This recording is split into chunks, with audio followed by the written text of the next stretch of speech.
समाज सेवी संस्था टीम 10 और सार्थक द्वारा आयोजित कोरोना जागरूकता अभियान एम्बुलेंस समर्पित कार्यक्रम में भाग लेने राज्यसभा सांसद इंदु गोस्वामी बैजनाथ स्थित अस्पताल पहुंची। उन्होंने बताया कि एम्बुलेंस के लिए स्वर्गीय राजेंद्र डोगरा और रेशमा डोगरा की स्मृति में उनके परिजनों ने धन उपलब्ध करवाया है और संस्था द्वारा 24 घंटे यह सुविधा लोगों को उपलब्ध करवाई जाएगी। वर्तमान एम्बुलेंस के संचालन के साथ साथ इस वाहन का शव वाहन के रूप में भी प्रयोग किया जा सकेगा। के लिए चाहे गाड़ी हायर करके मैं भी उसमें हेल्प करूँ। सभी संस्थाएं प्रमुख लोग जुड़े उसमें और एक गाड़ी हायर करके उसमें माइक वगैरह लगा के कुछ एरिया को हम लोग चिन्हित करें। इस एरिया को गढ़खेतर ले लिया, ये एरिया ले लिया। हम लोग घरों में जाके संस्था के लोग, प्रबुद्ध लोग, हमारी पार्टी के लोग, चाहे ये काम जो है वो किसी पॉलिटिकल उससे ऊपर उठ के होना चाहिए और हम कोशिश करें कि हमारे जो कम से कम बैजनाथ और तालुका का क्षेत्र है, कम से कम वहाँ की जनता को हम निकालने में कामयाब हो। तो सिर्फ एम्बुलेंस का तो आज मैं कर दूंगी, लेकिन उसके बाद संस्था के जो लोग हैं, दोनों संस्थाओं के, अंकित जी मेरा अनुरोध रहेगा कि प्लीज इसमें चंबा जिला के सलूणी उपमंडल के सालवा से 3 दिन पहले बेशराह में कार सहित लापता हुए बाप बेटे के शव शनिवार को कोटी पुल के पास गहरी ढांक से बरामद कर लिए गए हैं। पुलिस ने मृतकों के शवों को लोगों के सहयोग से ढांक से उठाकर पोस्टमार्टम के लिए मेडिकल कॉलेज चंबा भिजवा दिया है। जसालवा गांव का राकेश कुमार अपने 10 वर्ष के बेटे संग 17 मार्च को कार के जरिए घर से निकला था, लेकिन यह दोनों कार सहित बेशराह में लापता हो गए थे। गत रोज राकेश के पिता ने अपने बेटे और पोते के लापता होने की रिपोर्ट तेलका पुलिस चौकी में दर्ज करवाई थी। इसके बाद से पुलिस परिजनों और ग्रामीणों के सहयोग से राकेश और उसके बेटे की तलाश कर रही थी। इसी बीच शनिवार सवेरे कोटी पुल के पास ढांक में कार गिरी पाई गई। पुलिस ने मौके से बाप बेटे के शव बरामद किए हैं। पुलिस इस घटना को लेकर नियमानुसार आगामी कानूनी कार्रवाई अमल में ला रही है। पांवटा साहिब के पूरे 5 साल विवादों में रही नगर परिषद पांवटा साहिब का एक और मामला सामने आ गया है।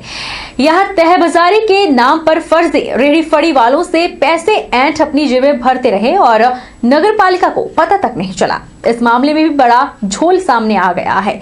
दरअसल खुलासा तब हुआ जब नगर पालिका कार्यकारी अधिकारी ने तकरीबन 40 रेहड़ी वालों को अवैध बताते हुए चालान काट दिए। हाल ही में नगर पालिका पांवटा कार्यकारी अधिकारी ने अवैध चल रही रेहड़ियों के चालान काटे हैं। उसके बाद क्या कार्यवाही हुई यह पता नहीं चल सका है। कुल मिलाकर भ्रष्टाचार का मुख्य अड्डा बना हुआ है। अभी हाल ही में डिवाइडर बेचने का मामला सामने आया था। इससे पूर्व गटका घोटाला सामने आया था। उसी समय होली मेले के नाम पर दारूबाजी का होटल का बिल का मसला सामने आया था और फिर सफाई कर्मचारियों की हाजिरी के नाम पर महीना बांधने का वीडियो भी वायरल हुआ था। कुल मिलाकर सर्वाधिक भ्रष्टाचार जो बीते 4 सालों में हुआ, इससे पहले ही शायद भ्रष्टाचार का जिन सामने आया हो। ये पता लगा कि इस बिजली नगर पालिका में लगभग 40 रेहड़ियाँ अवैध रूप से चली हुई हैं, है ना, जिसका किराया हमें मालूम नहीं है कि इसका किराया कहाँ जाता है, कौन खा रहा है, इसका किराया कौन लेता है। इसके में बड़ा भारी घोटाला है। नगर पालिका वाले खुद ही कहते हैं कि 40 अवैध रूप से चली हुई हैं। एमसी में भ्रष्टाचार खूब फल फूल रहा है। चाहे आप सफाई घोटाला की बात करो, चाहे आप डिवाइडर घोटाला की बात करो, या फर्नीचर घोटाला, एसी घोटाला, एमसी में पैसा कम जमा हो रहा है और इकट्ठा ज़्यादा किया जा रहा है। तो इसकी इंक्वायरी होनी चाहिए, इसकी जांच होनी चाहिए और दोषियों के खिलाफ कार्रवाई होनी चाहिए। रेडियाँ घूम रही, कितनी रेडियाँ हैं और कितनी अवैध हैं, क्या इन पर कोई कार्रवाई की जा रही है? जी, इसमें हमारे जो है लगभग 180 के करीब हमारे पास एनयूएलएम के तहत स्ट्रीट वेंडर्स रजिस्टर्ड हैं। उसके अलावा कुछ जो देवदारी पर भी काफ़ी लोग लगे हुए थे, जिसका मैंने अभी 3-4 दिन पहले मैंने अनाउंस कराया था कि भाई जो लोग नगर परिषद में रजिस्टर्ड नहीं है वो इस क्षेत्र से बाहर चले जाए। तो अभी अनाउंसमेंट किया है। अभी कुछ 2-4 दिन बाद मैं फिर और चेक करूँगा कि क्या वो लोग चले गए हैं या अभी यहीं पर हैं। अगर यहाँ होंगे तो उनका चालान करा देगा। लगभग 40-50 के करीब लोग हैं जो देवदारी काट के रह रहे हैं, लेकिन जो हमारे पास रजिस्टर्ड नहीं है। उन लोगों को हमने हिदायत दी थी, वैसे यहाँ आए थे रजिस्ट्रेशन के लिए, हमने रजिस्ट्रेशन के लिए मना कर दिया क्योंकि हमारे पास पहले से ही 180 के करीब लोग हैं जो थर्ड पार्टी द्वारा सर्वे करके हमारे पास रिकॉर्ड आए। सो ऐसा तो नहीं है कि रेडियो में कोई और पर्ची काट रहा हो, ऐसा कुछ तो नहीं है? नहीं, ऐसा हमारे नॉलेज में तो ऐसा है नहीं कि कोई और थर्ड पार्टी कोई पर्चियाँ काट रहा हो, लेकिन उसका भी पता लग जाएगा जब हम उनको यहाँ से निकाल देंगे तो पता लग जाएगा कि कोई थर्ड पार्टी कोई ऐसा तो नहीं है कि जो उनको किराए पर या रेडी पे पैसे दे रहे हो, वो पता लग जाएगा वो जब हम उनको वहाँ से निकालना। पांवटा साहिब के तेज तरार युवा थाना प्रभारी पांवटा साहिब नशा माफियों की कमर तोड़ने के लिए लगातार जाल बुन रहे हैं। कई नशा माफियाओं को सलाखों के पीछे धकेल दिया है तो कई नशा माफियाओं के अड्डे को तहस नहस कर दिया है। इसी कड़ी में बीते रोज बहराल बैरियर पर चेकिंग के दौरान 672 कैप्सूल के साथ एक आरोपी दबोचा था, जिसे कोर्ट ने 4 दिन के रिमांड पर भेजा है। जेबीआर सफाई एजेंसी ने कसौली ब्लॉक की बीबीएनडीए के तहत आने वाली 4 पंचायतों में सफाई अभियान चलाया।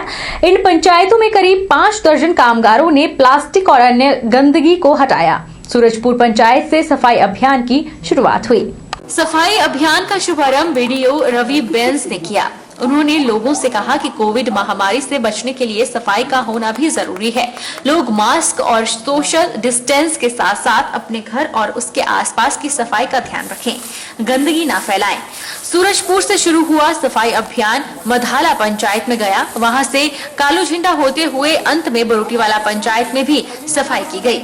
अभियान के तहत किराएदारों के मकान के आगे लगे कूड़े के ढेर भी हटाए गए। साथ ही सफाई कंपनी के संचालकों ने लोगों को सफाई को लेकर भी जागरूक किया। जैसे मदाला सूरजपुर से इसकी शुरुआत की गई है और उनके जो प्रधान उन सभी को वहाँ बुलाया गया था। बीडीओ धर्मपुर भी वहाँ पर थे जिन्होंने इसका शुभारंभ किया है और ये अभियान आज मदाला और सूरजपुर पंचायत में चला। आगे भी ये डे बाई डे ऐसे ही चलता रहेगा। वैसे एमसी बद्दी के अंदर हर बुधवार को एक बार करके हम लोग सफाई कर रहे हैं और ये अभियान ऐसे ही जारी है। काली झंडे वाले प्रधान और प्रधानमंत्री का भी धन्यवाद करूंगा कि आप सभी ने इस चीज़ के लिए सहयोग किया और आगे के लिए भी आप एकजुट होकर सहयोग करेंगे। और जो ये कर सरकार हमारे ऊपर जबरदस्ती थोप रही है, इसका भी हम खुलकर विरोध करेंगे। कहते हैं कि गरीब का कोई नहीं, यह बात पांवटा साहिब में भी सत्य होती दिख रही है। दरअसल लंबे समय से बीपीएल परिवार से ताल्लुक रखता एक व्यक्ति छोटे से लेकर बड़े अधिकारी तक, नेता से लेकर मंत्री तक अपनी दास्तां चीख कर सुना चुका है, पर सुनने वाला कोई नहीं है। पांवटा साहिब के अम्बलीवाला गांव में बीपीएल परिवार से ताल्लुक रखता व्यक्ति झोपड़ी से अपना पक्का आशियाना अपने खून पसीने की कमाई से बनाना चाह रहा है, पर एक बिजली का पोल पूरे मकान के लिए रुकावट बन गया है। ऊर्जा मंत्री सुखराम चौधरी के विकासखंड पांवटा की गोरखुवाला में एक व्यक्ति बिजली का पोल हटाने के लिए कई बार अधिकारियों के चक्कर काटकर गुहार लगा चुका है, लेकिन समस्या जस की तस बनी हुई है। हाल ही में अभी गोरखुवाला में जनमंच में शिकायत भी दर्ज करवाई गई थी, लेकिन शिकायत का अभी तक कोई समाधान नहीं हुआ है। 6 महीने पूर्व शिकायत मुख्यमंत्री सेवा संकल्प में दर्ज करवाई गई, जिसकी शिकायत संख्या 30-8-9-6-7 सितंबर माह में की गई थी, लेकिन 6 महीने पहले शिकायत मुख्यमंत्री सेवा संकल्प में दर्ज करवाई गई थी, लेकिन 6 महीने बीत जाने के बाद भी समस्या जस की तस बनी हुई है। बरामदे में आगे पोल आ गया बिजली का,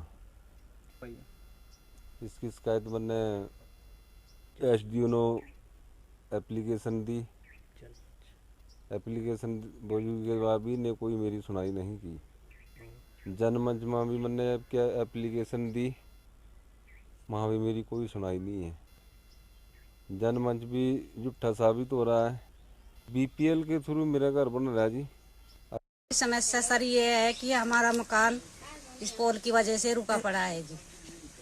द्वारा हमें ये मकान मिला है जी। सरकार हमारे से 15,000 मांग रही है जी पोल हटाने के लिए। हम है गरीब जी, हम कहाँ से देते हैं इतना पैसा। जमीन हमारे पास इतनी है कि हम अपने मकान बना सके। और हमने इसके बारे में शिकायत जनमंच कार्यक्रम में भी किया था। जनमंच में भी हमारा ये काम नहीं हो पाया और इसकी शिकायत हमने मुख्यमंत्री वहाँ भी दर्ज की थी और वो समाधान नहीं हो पाया। अब जय साहब वगैरह भी ये बोलते हैं कि भाई इसका जो है ना पहले वो अपना एस्टिमेट दें और बना करके उसका जो खर्चा है वो जमा कराना पड़ेगा और प्लस उसमें एक एफिडेविट दे कि मैं अपनी ही भूमि में इसको देकर दूसरी जगह शिफ्ट कर रहा हूँ।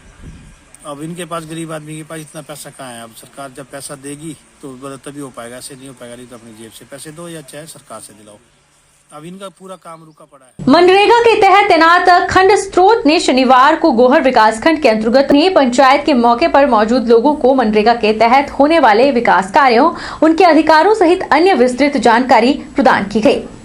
पर हमें जो ये लेबर मजदूरदार को 198 रुपए दिहाड़ी मिलती है, इससे हम सहमत नहीं है। हम सरकार से ये गुजारिश करते हैं कि हमें कम से कम 300 रुपए दिहाड़ी तो होनी ही चाहिए एक लेबर के लिए। जहाँ करोड़ों का काम होता है वहाँ 300, जो तपती धूप में काम करता है मजदूर, उसको 300 रुपए दिहाड़ी पर दिन की होनी चाहिए। बहरहाल बुलेटिन में इतना ही। आप देखते रहिए HP 24/7।